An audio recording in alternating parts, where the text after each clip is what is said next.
فخر نیوز کی انتظامیہ کی طرف سے سال 2025 کے آغاز پر شعبہ صحافت کا ایک اور منفرد اور قابل ستائش کارنامہ نیوز بلیٹن 4-in-1 کے نئے سلسلے کے باقاعدہ طور پر آغاز کر دیا گیا ہے۔ خصوصی رپورٹ بیورو چیف اعجاز احمد طاہر عوان سے سال 2025 کے آغاز پر فخر نیوز کے چیئرمین محمد علی ملک اور CEO ملک نصیر احمد کی شب و روز کی انتھک کاوشوں اور مسلسل محنت سے ہر وقت خبروں کی فراہمی کے سلسلے کو ایک اور قدم آگے لے گئے ہیں۔ اب مسلسل نیوز بلیٹن 4-in-1 کے نئے سلسلے کو اپنے قارئین تک متعارف کروا دیا ہے۔ فخر نیوز کی پوری صحافتی ٹیم اس نئے سلسلے پر مبارکباد کی مستحق ہے۔ اللہ کرے فخر نیوز اسی رفتار کے ساتھ دن دگنی رات چگنی ترقی کی منازل کو اسی تیزی کے ساتھ طے کرتا رہے، آمین ثم آمین۔ صدر پاکستان آصف علی زرداری نے خدمت انسانیت پر پشاور کے نوجوان آصف بشیر کو ستارہ امتیاز کے اعزاز سے نواز دیا۔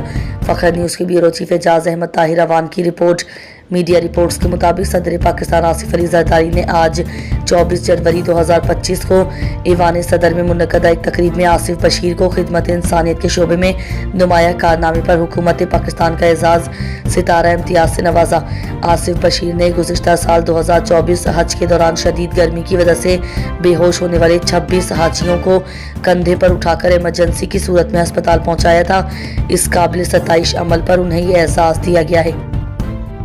ملک سے انسانی اسمگلنگ کی روک تھام کے لیے وزیر اعظم شہباز شریف کا ایک اور قدم آگے۔ فخر نیوز کے بیورو چیف اعجاز احمد طاہر عوان کی خصوصی رپورٹ۔ پاکستان کے وزیر اعظم شہباز شریف نے انسانی اسمگلنگ کی روک تھام کے لیے مزید اقدامات اٹھانے پر زور دیا ہے۔ اس ضمن میں حکومت نے قوانین کو سخت کرنے، سرحدی نگرانی کو بہتر بنانے اور عوامی آگاہی مہمات شروع کرنے کا عزم کیا ہے۔